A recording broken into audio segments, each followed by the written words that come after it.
ఇప్పుడు నేను ప్రేమలో పడ్డాను మరియు నేను లైంగికంగా ఆకర్షించబడ్డాను అని ఏమైతే చెప్తున్నారో ఈ దిశగా ముందుకు సాగితే వారు ఈ ప్రమాదాన్ని ఎదుర్కోవాల్సి ఉంటుంది. ఈ ప్రశ్నను పంపిన వారు విడిగా ప్రస్తావించారు, చూడండి, నేను మరియు నా బాయ్ ఫ్రెండ్ ఇద్దరు ఓపెన్ మైండెడ్ గా ఉన్నాము, కాబట్టి ఇందులో మాకు ఎలాంటి నైతిక సమస్య లేదు. నాకు కూడా ఎలాంటి నైతిక సమస్య లేదు. మీరు ఓపెన్ మైండెడ్ అయితే నేను నో మైండెడ్ నా. ఎవరితోనైనా శారీరక సంబంధం కలిగి ఉండండి మరియు మిమ్మల్ని మళ్లీ మళ్లీ ప్రశ్నించుకోండి, వీరి శరీరాన్ని పొందాను, కానీ దానికి ప్రతిగా నేను ఏమి పోగొట్టుకున్నాను?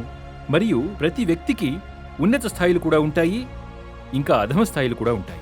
మొదటిగా పైనుంచి పై వరకు సంబంధం ఏర్పడాలి, చేతనతో చేతనకు సంబంధం ఏర్పడాలి. తర్వాత శరీరం నుండి శరీరానికి సంబంధం ఏర్పడితే ఏర్పడవచ్చు. నీకు తెలుసు, నీ రాముడికి తెలుసు, సరేనా? సెక్స్ మొదలైన వాటి ద్వారా నేను చెప్పాను, మొదట ఈ రెండు విషయాలను గుర్తించడం అవసరం.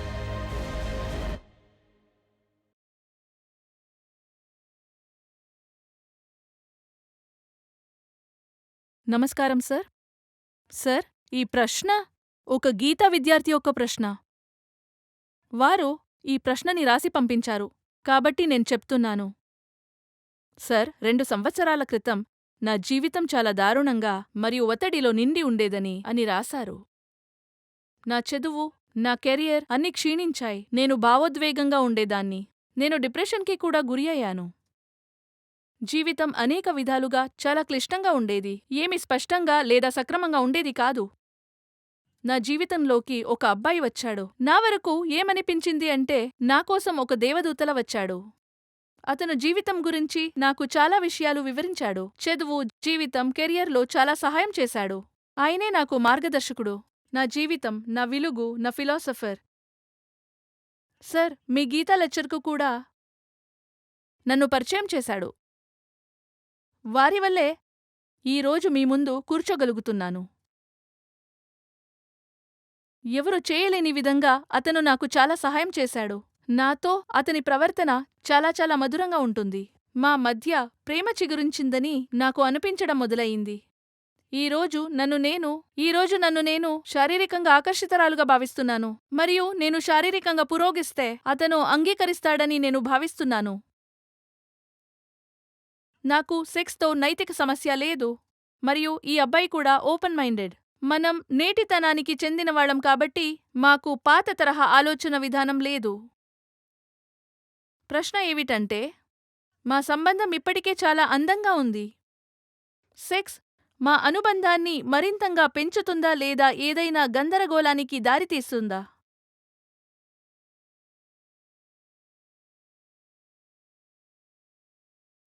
దేవి గారు, మీరు ఇంత ఓపెన్ మైండెడ్ అయితే మీరు స్వయంగా ఎందుకు అడగలేదు?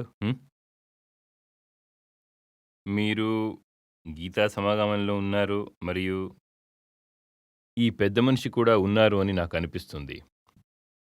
మీ వివరణ చూస్తుంటే మీరిద్దరూ స్వయంగా ఒకరినొకరు అడగాల్సింది అనిపిస్తుంది. హ్మ్?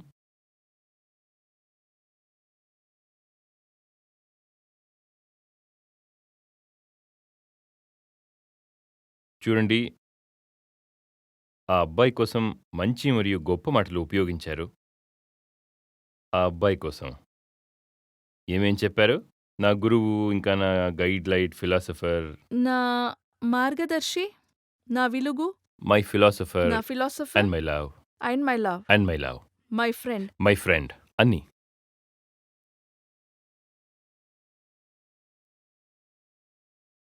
ఆ వ్యక్తి మీ దానిలో సగమైనా ఉంటే అతడు కూడా ఆన్లైన్లో ఉన్నాడు. ఆ వ్యక్తి మీకు దానిలో సగమైనా ఉంటే మీకు అతనితో మీ సంబంధం ఒకటి, అది ఉన్నత స్థాయిలో తయారైంది కదా. మరియు మిగిలిన విషయాల గురించి నాకు తెలియదు, కానీ ఒక ఆధారం నాకు కనిపిస్తోంది. ఏంటంటే ఆ వ్యక్తి మిమ్మల్ని గీతతో అనుసంధానించాడు. ఇది మంచి విషయమే. మీ మంచి కోరేవారే మిమ్మల్ని ఈ గీతతో మమైకం చేస్తారు. ప్రస్తుతం ఒక ఉన్నత స్థాయిలో సంబంధం ఉంది, మరియు మీరు డిప్రెషన్లో ఉన్నారని మరియు మీ జీవితం అనేక విషయాల్లో గందరగోళంగా ఉండేది అని చెబుతున్నారు. మరియు ఆ అబ్బాయి వచ్చి పరిష్కారం మొదలైనవి ఇచ్చాడు. అయితే మీరు అతను చెప్పేది వినే అవకాశం ఉంది కదా, ఆ అబ్బాయి చెప్పేది?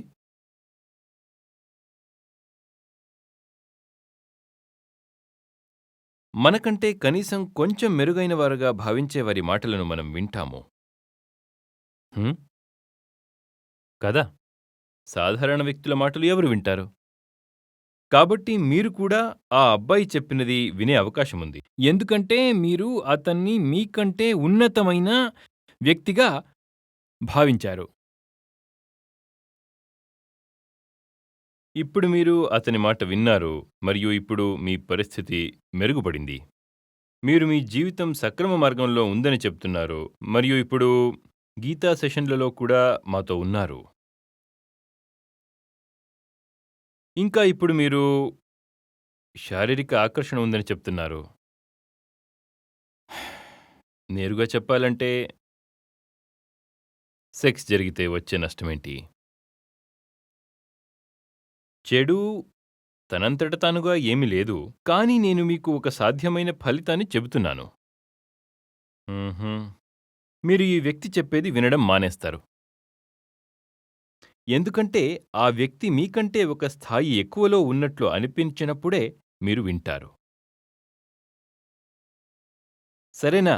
ప్రస్తుతం మీరు అతనిని మీ వెలుగు, మీ ఫిలాసఫర్ అని పిలుస్తున్నారు. మీరు శారీరక సంబంధం మొదలుపెట్టిన తరువాత ఆ ఉన్నత స్థాయిలో ఉన్న అనుబంధం,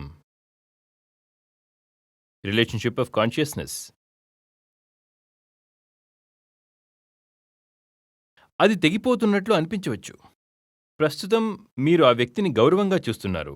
మీ ప్రశ్నలో మీరు ఆ వ్యక్తిని ఎంత గౌరవంగా, ఎంత మెచ్చుకున్నారో చూడండి. ఆ గౌరవం, ఆ మర్యాద కొంచెం కొంచెం తగ్గిపోతుంది. ఇది మనసు యొక్క నియమం. కారణాన్ని చెప్తా వినండి. చేతనత్వపు స్థాయిలనేవి ఉంటాయి. కాన్షియస్‌నెస్‌కు స్థాయిలుంటాయి. అక్కడ ఒక వ్యక్తి మరొక వ్యక్తి కంటే మెరుగ్గా ఉండవచ్చు. మరియు మెరుగుదల ఎలా కొలవగలం? జీవితాన్ని అంత స్పష్టంగా చూడగలిగేది ఎవరు అని? హ్మ్?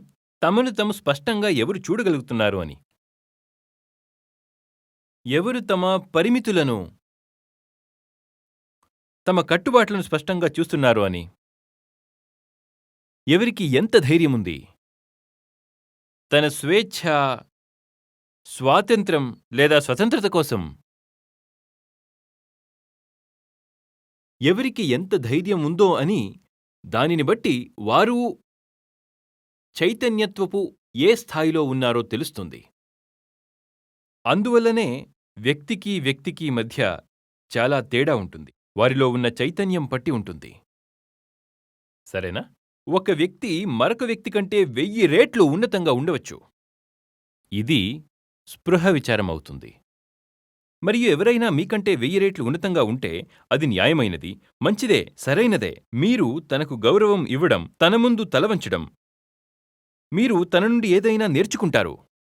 మరియు ఇతర మానవుల కంటే చాలా ఉన్నతమైన మానవులు కొందరు ఉన్నారనేది మనకు ఉపశమనం కలిగించే విషయం. పైన ఉన్నవారు మాత్రమే దిగువన ఉన్నవారిని పైకి లాగగలుగుతారు. పై స్థాయిలో ఉండటం యొక్క లక్షణాలలో ఒకటి దయ పెరుగుతుంది, కరుణ పెరుగుతుంది. ఎగువ స్థాయిలో ఉన్నవారు కింద ఉన్నవారికి సహాయం చేసి చేతిని అందించి ప్రేమతో పైకి లాగుతారు. కాబట్టి ఇది వివక్షకు సంబంధించిన అంశం కాదు. ఇది ఒక నిరాశ స్థితి కూడా కాదు. అరే, ఎవరినో ఎగువ అని పిలుస్తున్నారు, మిమ్మల్ని దిగువ అని పిలుస్తున్నారు. అన్నా, అతను పై స్థాయి వ్యక్తి, అందుకే ఆయన మిమ్మల్ని పైకి లాగగలుగుతాడు. అయితే ఈ తేడా ఏదైతే ఉందో, ఈ గ్రేడింగ్ ఏదైతే ఉందో, ఇది కేవలం చేతనత్వపు కోణంలో మాత్రమే సాధ్యమవుతుంది. కాన్షియస్నెస్ విషయానికి వస్తే ఒక మనిషి మరొక మనిషి కంటే 1000 రెట్లు ఉన్నతమైన వారని మనం ఖచ్చితంగా చెప్పగలం. ఇంకా ఇది మనకు మంచిది అని మనం అంటున్నాం. తను పైన ఉన్నారు కాబట్టి ఇతరులకు మద్దతు ఇస్తారు. అలాగే ఎలా అయితే ఈ యువకుడు వారికి సహాయం చేసినట్లు. కానీ మీరు బాడీ డైమెన్షన్లోకి వచ్చినప్పుడు, శరీర స్థాయిపై. అక్కడ ఎవరో దిగువగా ఎవరో పైగా ఉన్నట్లు ఉండదు. శరీర స్థాయిలో అందరూ సమానంగా ఉంటారు. కేవలం శరీరాన్ని గురించి మాట్లాడితే ఒక వ్యక్తి శరీరం మరియు మరొక వ్యక్తి శరీరం మధ్య ఎటువంటి తేడా ఉంది? ఒక మహిళ యొక్క శరీరం మరొక మహిళ యొక్క శరీరం, ఒక పురుషుడి శరీరం మరొక పురుషుడి శరీరం మధ్య ఏ తేడా ఉంది చెప్పండి? కొన్ని సందర్భాల్లో మనిషి శరీరం మరియు జంతువు శరీరం మధ్య పెద్ద తేడా లేదు. జంతువుల కొన్ని అవయవాలు మనుషుల శరీరాల్లో కూడా అమర్చవచ్చు. మరియు వైద్యశాస్త్రం అవయవాలను అమర్చింది. మరియు ఆ వ్యక్తి ఇప్పటికీ జీవిస్తున్నాడు.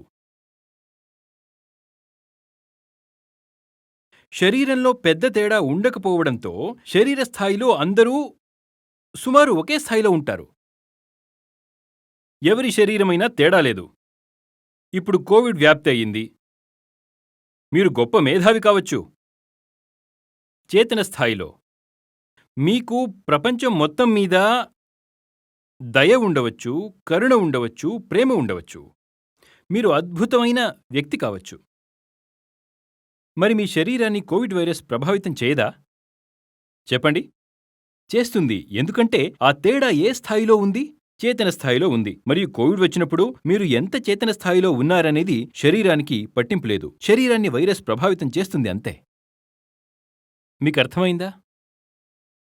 అయితే మీరు కాన్షియస్నెస్ డైమెన్షన్లో ఏర్పరచుకున్నట్లయితే అక్కడ ఇది జరుగుతుంది. కొందరు మీకంటే ఉన్నతంలో ఉన్నారు, మరికొందరు మీకంటే దిగువగా ఉన్నారు.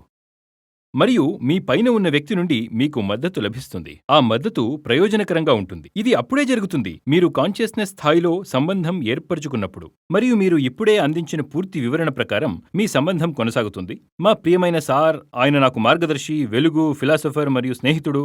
మరియు అతను నన్ను డిప్రెషన్ నుండి, ఎమోషన్ నుండి బయటికి తీసుకొచ్చాడు. నేను చదువు విషయంలో స్పష్టత లేని స్థితిలో కెరియర్ గురించి సందేహంలో ఉండేదానని అతను నాకు ఇదంతా వివరించాడు, ఇవన్నీ చేశాడు. నేను అంగీకరిస్తున్నాను, నిజమే చెప్పారు అని. ఆ అంగీకారంతోనే మాట్లాడుతున్నాను. అయితే ఆ వ్యక్తి వీరికి ఇంత సహాయం అందించినట్లయితే, కాబట్టి దీని అర్థం ఇప్పటివరకు సంబంధం ఏ కోణంలో ఉంది? కాన్షియస్నెస్ డైమెన్షన్లో ఉంది, సరేనా? ఇప్పుడు ఈ వ్యక్తి ఆ సంబంధాన్ని శారీరకంగా మార్చుకోవాలని అంటున్నారు.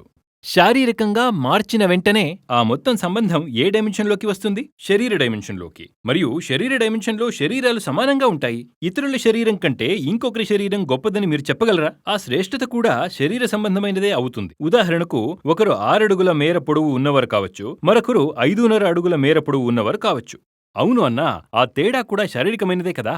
కాబట్టి అన్ని తరువాత శరీర డైమెన్షన్లో ప్రతిదీ కేవలం శరీరానికి సంబంధించినది. అక్కడ మీరు ఎటువంటి ఉన్నత లేదా తక్కువ స్థాయి గురించి చెప్పలేరు. ఒక శరీరం మరో శరీరాన్ని ఈ విధంగా మాత్రమే చేసుకోగలదు. ఒక శరీరం ఎక్కువ బరువు కలిగి ఉండొచ్చు, మరొక శరీరం బలమైనది కావచ్చు. అందువల్ల ఒక శరీరం మరొక శరీరాన్ని ఎత్తివేయవచ్చు. కానీ మరొక శరీరాన్ని ఎత్తడం ద్వారా డిప్రెషన్ దూరమైపోదు. అది జరుగుతుందా? మీరు శారీరకంగా బలంగా ఉన్నారు, మరి వెళ్లి ఎవరినైనా ఎత్తండి. ఎవరైనా నేను చాలా బాధలో ఉన్నాను, చాలా నిరాశగా ఉన్నాను అంటుంటే, అయితే మీరు వెళ్లి ఆ వ్యక్తిని పైకెత్తుతారా? వారిని మీ భుజంపై ఎత్తుకున్నట్లయితే ఆ ఉదాసీనంగా లేదా నిరాశగా ఉన్న వ్యక్తి తిరిగి ఉత్సాహం చెందడం ప్రారంభిస్తారా?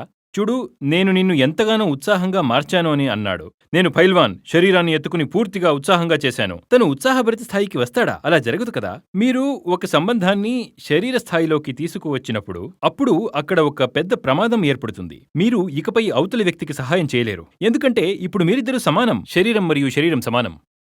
ఇప్పుడు నేను ప్రేమలో పడ్డాను మరియు నేను లైంగికంగా ఆకర్షించబడ్డాను అని ఏమైతే చెప్తున్నారో, ఈ దిశగా ముందుకు సాగితే వారు ఈ ప్రమాదాన్ని ఎదుర్కోవాల్సి ఉంటుంది. ఇప్పటివరకు ఆ అబ్బాయి ఏది చెబితే అది వింటూ ఉండేది. ఇప్పుడు ఆమె అతని మాట వినలేకపోతుంది. కారణం, ఇప్పుడు ఆమె అతన్ని తన స్వంత వ్యక్తిగా చూస్తుంది. ఆమె తన గైడ్గా చూడలేకపోతుంది.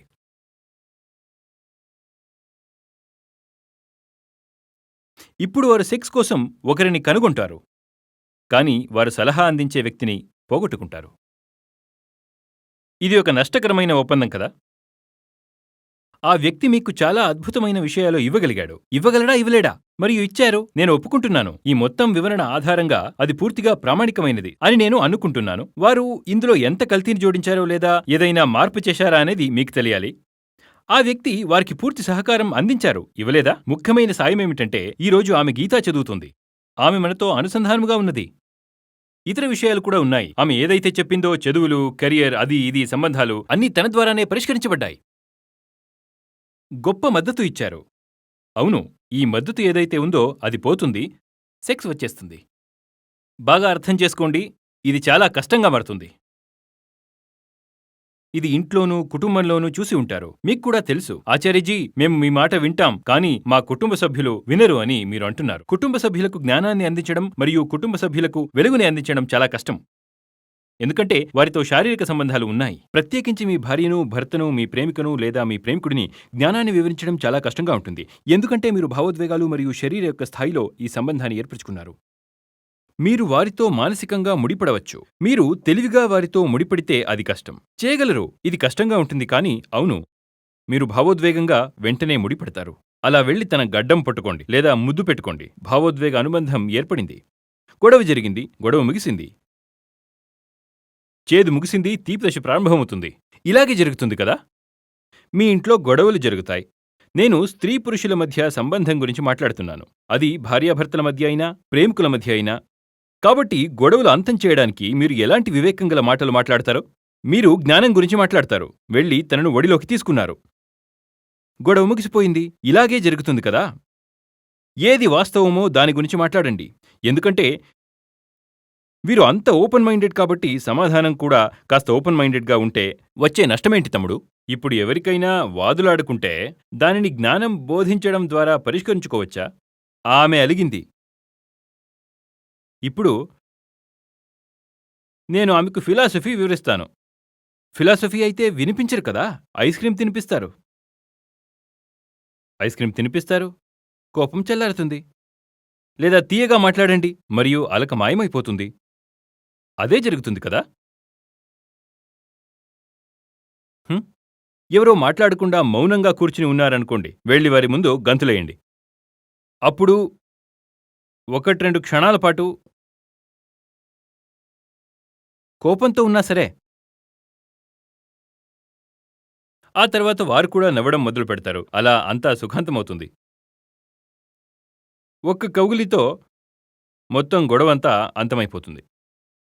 జాదుకి చెప్పి ఇలాగే జరుగుతుంది కదా. అప్పుడు అనుబంధం, ఏదైనా అనుబంధం కాన్షియస్నెస్కి అనుకూలంగా ఉండదు. ఇది నా దృష్టిలో నష్టపోయే ఒప్పందం లాంటిది. ఎందుకంటే ఏ వ్యక్తి మీ జీవితంలో వెలుగుని తీసుకొచ్చాడో ఆ వ్యక్తిని మీరు మీ జీవితంలో ఒక శరీరం, ఒక దేహంగా మార్చుకున్నారు. మీరు శరీరాన్ని పొందుతారు మరియు ఒక కాన్షియస్నెస్ని కోల్పోతారు. మీరు ఖచ్చితంగా ఏదో ఒకటి పొందుతారు, కానీ ఇంకేదో కోల్పోతారు. బుద్ధుడున్నాడు అనుకోండి. ఒక మహిళగా ఆలోచించి చెప్పండి. బుద్ధుడి నుంచి మీరు ఏమి కోరుకుంటారు? బుద్ధుని శరీరమా లేదా బుద్ధుని జ్ఞానమా? బుద్ధుడు చూసేందుకు కూడా చాలా ఆకర్షణీయంగా ఉండేవాడు. లేదా కనీసం అతని విగ్రహాల ద్వారా అది తెలుస్తోంది. విగ్రహాల నుండే కాదు, వారి గురించి వచ్చే వర్ణనలను బట్టి కూడా బుద్ధుడు చాలా ఆకర్షణీయంగా కనిపించేవాడని తెలుస్తుంది. మరి చాలామంది మహిళలు బుద్ధుని చూసినప్పుడు వారి మొదటి ఆలోచన ఈ శరీరం ఎంత ఆకర్షణీయంగా ఉందో అనిపించవచ్చు. బుద్ధుడు తన శరీరం దగ్గరకు వచ్చే అవకాశం ఎవరికైనా ఎప్పుడైనా ఇస్తారా? బుద్ధునికి ఆ స్త్రీలతో ఏ సమస్య ఉన్నందున కాదు. ఎందుకంటే బుద్ధుడు ఆ స్త్రీలను తన శరీరం దగ్గరకు రావడానికి అనుమతిస్తే ఆ మహిళలు బుద్ధత్వానికి దూరమవుతారు. శరీర స్థాయిలో బంధం ఏర్పడిన తర్వాత తను మీ మాట వినదు. ఆమె మిమ్మల్ని పట్టించుకోదు. బుద్ధుడి నుండి మొద్దుగా మారిపోతారు. బుద్ధుడికి కూడా ప్రేమికురాలు ఉంటే ఆమె బుద్ధుడిని మొద్దు అని పిలుస్తుంది. ఏ మొద్దు, అంత జ్ఞానబోధులను మానుకో. ఇలానే అంటారు కదా. మీ ప్రేమికుడు మీతో చాలా జ్ఞానపరమైన విషయాలు మాట్లాడితే మీరు ఏమంటారు? ఎంత బోరింగ్.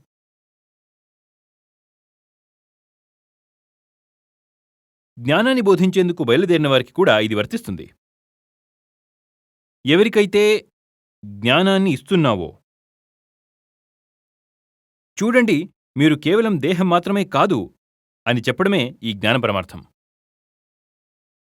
మీరు ఎవరికి జ్ఞానాన్ని ఇస్తున్నారో ఆ వ్యక్తిని మీరు మరింతగా దేహంలా మార్చేశారు. ఇక మీరు వారిని ఎలా అర్థం చేసుకోగలుగుతారు? విషయం అర్థమైందా?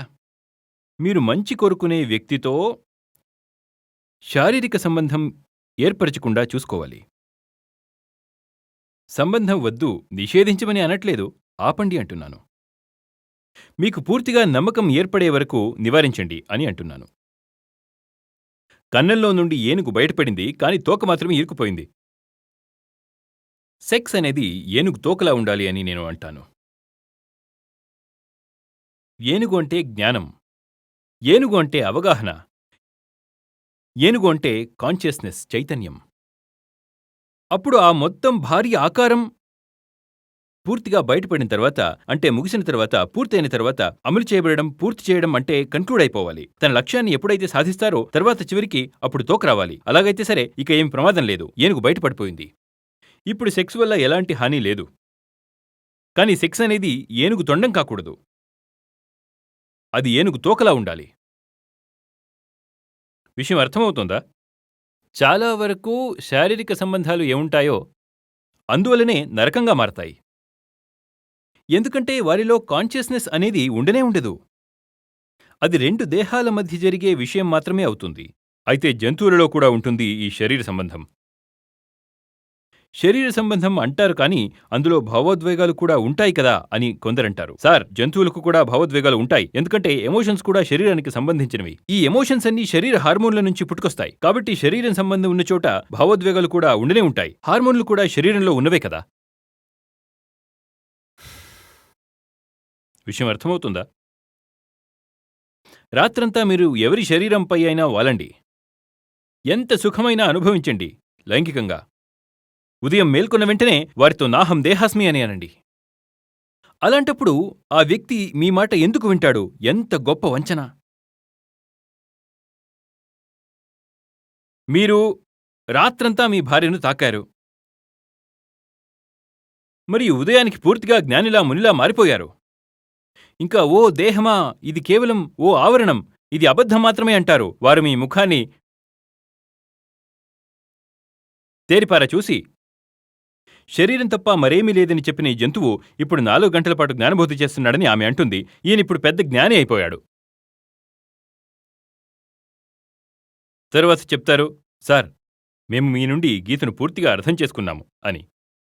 కానీ మన భార్యకు ఎంతసేపు అర్థం చెప్పినప్పటికీ ఆమెకు గీత అర్థం కావడం లేదని అంటారు. ఇంకా మనం గీత గురించి ఆచార్యజీ వివరించారని ఆమెకు చెప్పినప్పుడు ఆమె వారిని కూడా ద్వేషించడం మొదలుపెడుతుంది.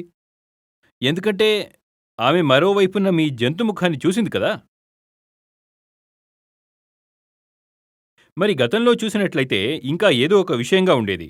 ఇప్పుడు కూడా రోజు అదే జంతువు లాంటి ముఖాన్ని చూపిస్తున్నారు. మరియు తర్వాత మీరు ఆమెతో గీత గురించి మాట్లాడతారు, కానీ ఆమె గీత వినదు బాబు. ఇంకా ఇదే విషయం స్త్రీ పురుషుల ఇద్దరికీ కూడా వర్తిస్తుంది. అర్థమవుతుందా? కాబట్టి నాకు సెక్స్ విషయంలో ఎలాంటి నైతిక సమస్య లేదు. ఈ ప్రశ్నను పంపినవారు విడిగా ప్రస్తావించారు, చూడండి, నేను మరియు నా బాయ్ ఫ్రెండ్ ఇద్దరూ ఓపెన్ మైండెడ్గా ఉన్నాము, కాబట్టి ఇందులో మాకు ఎలాంటి నైతిక సమస్య లేదు. నాకు కూడా ఎలాంటి నైతిక సమస్య లేదు. మీరు ఓపెన్ మైండెడ్ అయితే నేను నో మైండెడ్. నాకు ఎటువంటి సమస్య లేదు. నేనున్న స్థాయిలో నేను మిమ్మల్ని హెచ్చరిస్తున్నాను, అది వేరొక స్థాయి. నేను మీకు చెప్తున్నాను, మీరు ఒక లైంగిక భాగస్వామి పొందగలరు, మీరు ఒక ఫిలాసఫర్ని కోల్పోతారు. ఈ వాక్యం వారు ఉపయోగించారు, అతను నా ఫిలాసఫర్ను కోల్పోతారు. ఇప్పుడు అతను ఫిలాసఫీ చెప్పినా మీరు వినలేరు.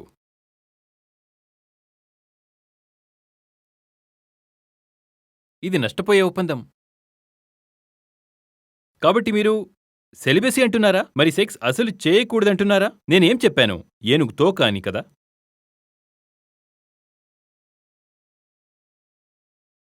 ఎవరితోనైనా శారీరక సంబంధం పెట్టుకోవడానికి ముందు 2 విషయాలపై పూర్తి శ్రద్ధ వహించండి. మీ ప్రేమ లోతును మరియు వారి అవగాహన యొక్క లోతును గ్రహించండి. అవతలి వ్యక్తి అర్థం చేసుకునే వ్యక్తి కాకపోతే చైతన్య స్థాయిలో చిన్న పిల్లాడి లాంటివాడే కదా. మరియు పిల్లలతో లైంగిక సంబంధం ఉండకూడదు. మరియు మీకు జ్ఞానం ఉంది, కానీ ప్రేమ లేదు. కాబట్టి మీరు చేస్తున్న సెక్స్ బలాత్కారం లాంటిది కదా. అది కూడా చేయకూడదు. ఒకరిని తాకడానికి ముందు ఈ 2 విషయాలను గుర్తుంచుకోండి. వారిని తాకుతున్నారు, తాకడం కన్నా ముందు ఏనుగు అంత పెద్ద ప్రేమ మీకుందా లేదా? అంత ప్రేమ ఉంటే ఆ వ్యక్తిని తాకండి. మరియు మీరు తాకుతున్న వ్యక్తిని మీలో ప్రేమ ఉందా, వారిలో వివేకం ఉందా లేదా అని కూడా చూడండి. ఎందుకంటే మనము జంతువులం కాదు. కాబట్టి కేవలం శారీరక వయస్సు ఆధారంగా మన పరిపక్వతను అంచనా వేయలేము. వివాహం వయస్సు 18 ఏళ్లు, 21 ఏళ్లుగా ప్రభుత్వం నిబంధనలు రూపొందించింది. కానీ ఆ నియమం వల్ల పెద్దగా ఏమి జరగదు. ఎందుకంటే మన నిజమైన వయస్సు మన చైతన్యానికి సంబంధించిన వయస్సు. అందుకే ఆ వ్యక్తికి ఇక్కడ ఎంత వయస్సుందో అడగండి. అయితే ఆ వ్యక్తి ఇక్కడ నుండి కనీసం 21, 25 సంవత్సరాలు ఉండకపోతే, అది అమ్మాయైనా అబ్బాయైనా ఎవరైనా కానీ, ఆ వ్యక్తి ఇక్కడి నుండి 21, 25 సంవత్సరాల వయస్సు లేని వ్యక్తి అయితే ఆ వ్యక్తిని తాకవద్దు. మళ్ళీ చెప్తున్నాను, పిల్లలతో సెక్స్ చేయకూడదు కదా. ఆ వ్యక్తి శరీర వయస్సు ఆధారంగా 30 సంవత్సరాల వయస్సు కావచ్చు, కానీ ఇక్కడ 15 ఏళ్ల వయస్సులో ఉన్నారంటే వారిని తాకవద్దు. మరియు మీరు తాకడానికి చాలా ఆసక్తిగా ఉంటే ముందుగా వారి ఇక్కడి నుండి వారి వయసుని పెంచండి. వారిలో కొంత జ్ఞానం వృద్ధి చేయండి.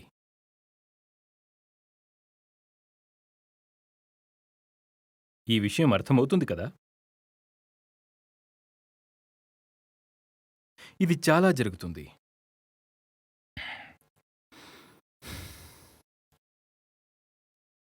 భర్త తన రంగంలో ప్రముఖ మేధావి అయి ఉండవచ్చు.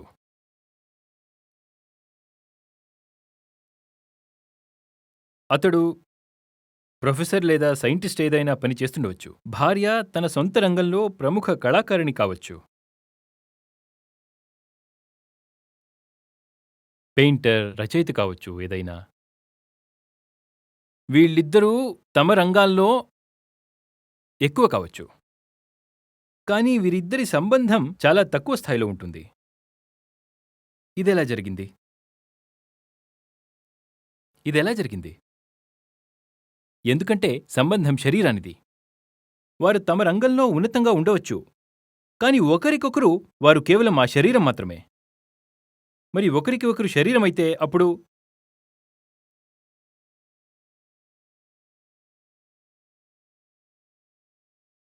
పశువుల దొడ్డి వంటిది.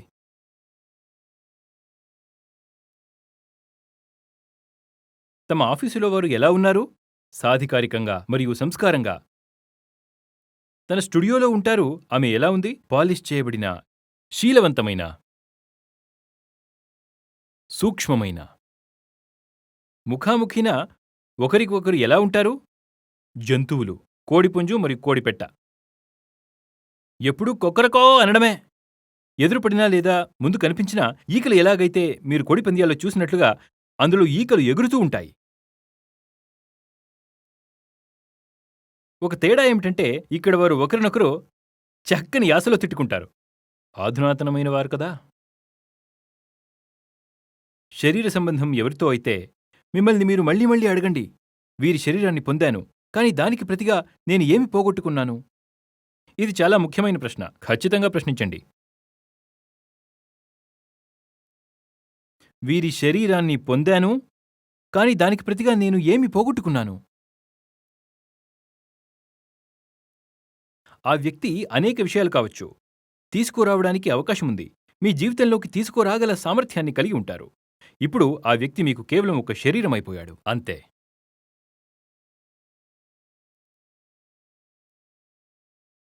చూడు, నేను సాధారణ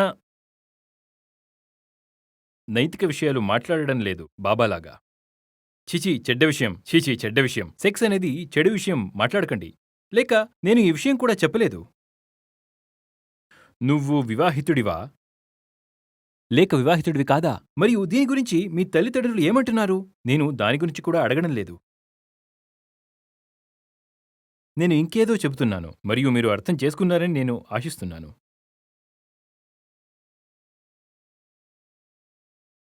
ఒక వ్యక్తి పూర్తిగా ఒక స్పెక్ట్రమ్గా ఉంటారు. మరియు మీరు నిర్ణయించుకోవాలి, మీరు ఆ వ్యక్తి యొక్క ఏ భాగంతో, ఏ పాయింట్తో మీ సంబంధాన్ని ఏర్పరచుకోవాలనుకుంటున్నారు. మరియు ప్రతి వ్యక్తికి ఉన్నత స్థాయిలు కూడా ఉంటాయి, ఇంకా అధమ స్థాయిలు కూడా ఉంటాయి. మనం ఆ వ్యక్తి యొక్క ఉన్నతిని ఆధారంగా తీసుకుని సంబంధం ఎందుకు చేయకూడదు? నీవు ఆ వ్యక్తిని అతని తక్కువ స్థాయిలలో విషయాలను పట్టించుకోవాలి. తక్కువ స్థాయిలో సంబంధాన్ని ఏర్పరచుకుంటే మీరు మిమ్మల్ని మీరు తగ్గించుకుంటారు మరియు దుఃఖాన్ని పొందుతారు.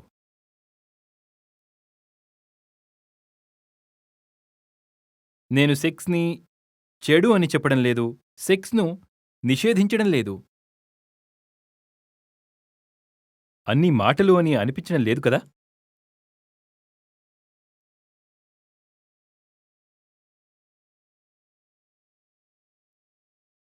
ఒక సంతోషం ఉంది. ఆ సంతోషానికి మీరు ఎంత ధర చెల్లిస్తున్నారో చూడండి. నష్టపోకండి. లైంగిక ఆనందం కోసం పెద్ద మూల్యాన్ని చెల్లించకండి.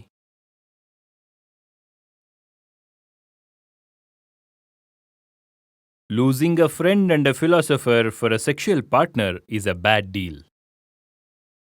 And that loss is quite likely to occur.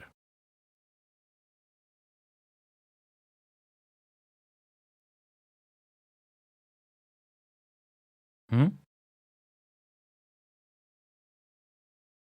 గీత మీ జీవితంలోకి ప్రవేశించడం ప్రారంభించిందని మీకు అనిపించినప్పుడు, మీ అవగాహన మరింత లోతుగా ఉందని మీరు భావించినప్పుడు, అప్పుడు మీరు ఈ సమస్యను మళ్ళీ పరిశీలించండి. సరేనా? సెక్స్ మొదలైన వాటి ద్వారా నేను చెప్పాను. మొదట ఈ 2 విషయాలను గుర్తించడం అవసరం. మొదటిది ప్రేమ యొక్క లోతు ఏమిటి? మరియు రెండవది అవగాహన యొక్క లోతు ఏమిటి? ప్రేమ చాలా లోతుగా మారిందని అనిపించినప్పుడు, ఇంకా అవగాహన నిజంగా గరిష్ట స్థాయికి చేరే ఆకాశాన్ని అంటుకునేలా ఎదిగినప్పుడు, అప్పుడు చేయండి సెక్స్. అది మనసుకు నచ్చితే. చూసుకోండి. హ్మ్? ఏనుగు తోక గుర్తుంచుకోండి. అన్నీ ఇతర ముఖ్యమైన పనులను వాటిని ముందుగా పూర్తి చేయండి. సంబంధం అన్ని విధాల నుండి గాఢమయ్యేలా బలాన్నివ్వండి, కాంతినివ్వండి. తరువాత మీకు సెక్స్ చేయాలనిపిస్తే చేయండి. అప్పుడు సరే, ఇప్పుడు దానివల్ల ఎలాంటి హానికరం లేదా చెడు ఫలితం రాదు. లేకపోతే ఇది చాలా దుష్ప్రభావాలు కలిగి ఉంటుంది. ఇది జీవితాన్ని పూర్తిగా నరకంగా మారుస్తుంది. ఎవరైతే తెలుసుకున్నవారు ఉన్నారో వారు ఏం చెప్పారో తెలుసా? మానవులు చేసే అన్ని రకాల హింసలలో వాటిలో ఒక హింస లైంగిక హింస.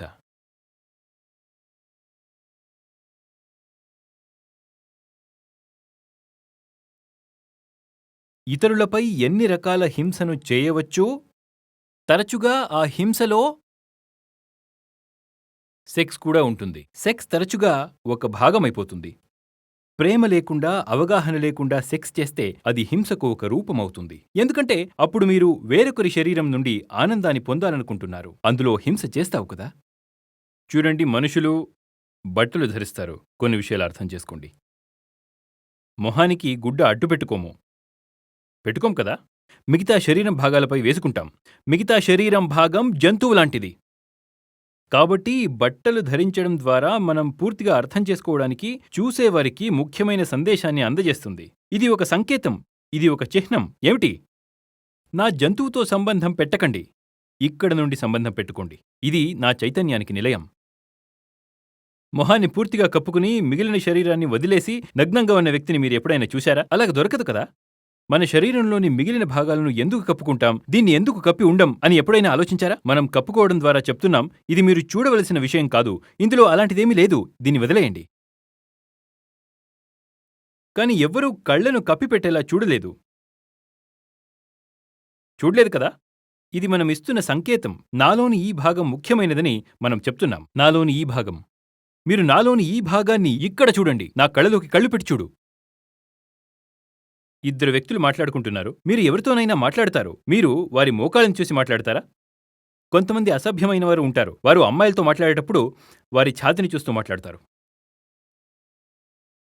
కాస్త షార్ప్గా ఉన్న అమ్మాయిలు, హే, నా కళ్ళలోకి చూడు అంటుంటారు. నేను ఇక్కడ ఉన్నాను.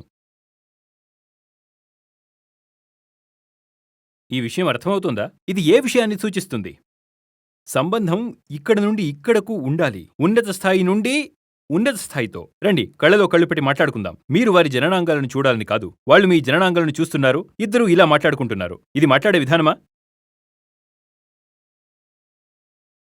అందుకే నేను అన్నాను, అవతలి వ్యక్తి కింద నుంచి పై వరకు మొత్తం స్పెక్ట్రమ్ అని. చాలా స్పృహతో నిర్ణయించుకోండి వారి ఎలాంటి సంబంధంతో ఏ పాయింట్తో సంబంధం ఏర్పరచుకోవాలి. సంబంధం ఇక్కడ నుంచి ఇక్కడ వరకు ఉండాలి. కింది నుంచి కింది వరకు ఉన్న సంబంధం తర్వాత అదే మొదలవుతుంది. తర్వాత చూద్దాం. నేను దాని గురించి ఏమీ చెప్పడం లేదు. మీరు దీన్ని చేయాలనుకుంటే చేయండి. ముందుగా ఇది పూర్తి చేయండి. మొదటిగా పైనుంచి పై వరకు సంబంధం ఏర్పడాలి. చేతనతో చేతనకు సంబంధం ఏర్పడాలి. తర్వాత శరీరం నుండి శరీరానికి సంబంధం ఏర్పడితే ఏర్పడవచ్చు. నీకు తెలుసు, నీ రాముడికి తెలుసు. తర్వాత నీ ఆత్మ, నీ నిజం, ఈ విషయాలు నీవే నిర్ణయించుకోవాలి. మేము ఎవరం చెప్పేందుకు? కాని ఇంత మాత్రం నేను తప్పకుండా చెప్పగలను. ముందు సంబంధం ఇక్కడి నుంచి ఇక్కడి వరకు ఏర్పడాలి. శరీర సంబంధం తర్వాత చూడాలి.